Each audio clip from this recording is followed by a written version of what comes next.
Hello नमस्ते नेपाल रेसिपीमा यहाँहरूलाई फेरि पनि स्वागत छ। आज चाहिँ मैले चिकन सुप मोमोको लागि चिकन सुप बनाउन जाँदैछु।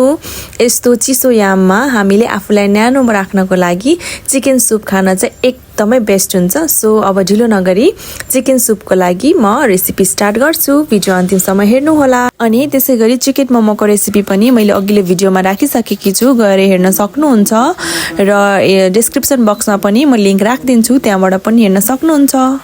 अब चाहिँ फटाफट हामी सुप बनाम। सुपको लागि मैले यहाँ तातो कराईमा थोरै तेल राखेँ।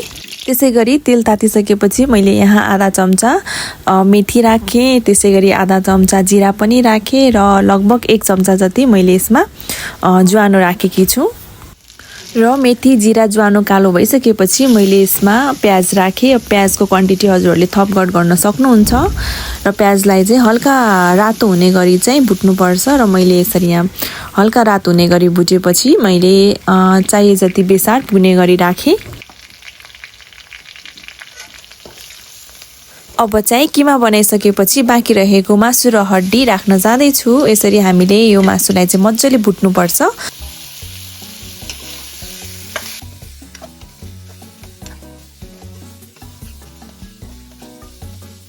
अब चाहिँ मैले यसमा स्वाद अनुसार नुन राखेँ र एकचोटि फेरि मजाले चलाएँ ताकि नुन सबैतिर मजाले लागोस्।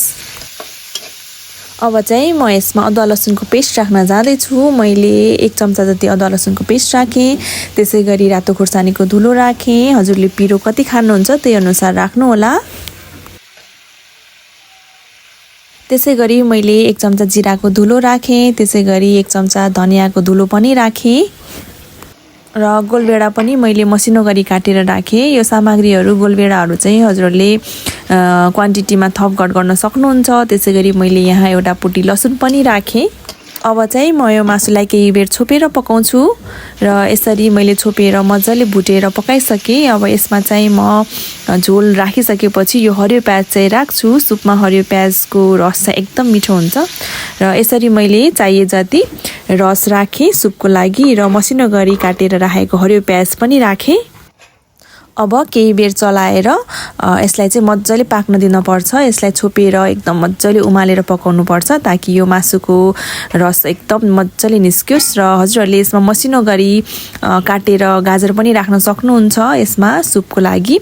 र त्यसैगरी मैले चाहिँ सुपमा चाहिँ थोरै ल्वाङ सुकमेल इलाइचीहरू पिसेर चाहिँ धुलो बनाएर राखेँ र एकचोटि फेरि मजाले उमालेँ।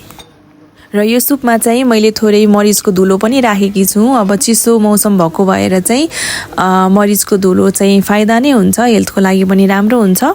र यसरी चाहिँ मैले अब यसमा चाहिँ धनिया पनि काटेर यसमै मजाले उमाल्छु ताकि धनियाको टेस्ट पनि सुपमा एकदम मजाले आउँछ। त्यसैगरी बास्ना त झन् धनियाको छुट्टै नै भयो। र यसरी मैले राख्नुपर्ने सबै सामग्रीहरू राखेर मासुलाई एकदम यो सुपलाई एकदम मजाले उमाल्छु ताकि यो मासुको रसहरू पनि सबै मजाले एकदम पाकोस्।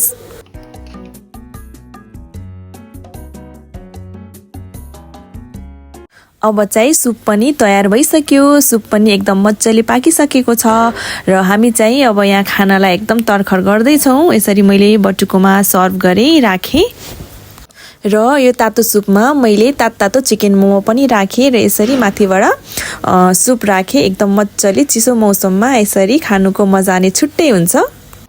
क्यामेरामा चाहिँ यो अलिकति काटेर आएछ, मैले चाहिँ यसरी ल मजाले देखाएँ र यो सुप राखेर चाहिँ यसरी मैले इन्जोय गरेँ। अब पालो हजुरहरूको। हजुरहरूले पनि यसरी नै चिसो मौसममा तातो चिकन सुप र चिकन मोमो बनाएर खानुहोला, इन्जोय गर्नुहोला, न्यानो भएर बस्नुहोला। आजको रेसिपी भिडियो हजुरहरूलाई कस्तो लाग्यो? भिडियो मन पर्यो भन्ने आशा छ। भिडियो मन परे भिडियोलाई लाइक र च्यानललाई सब्स्क्राइब गर्न नबिर्सिनुहोला। बाइ बाइ, शुभ दिन।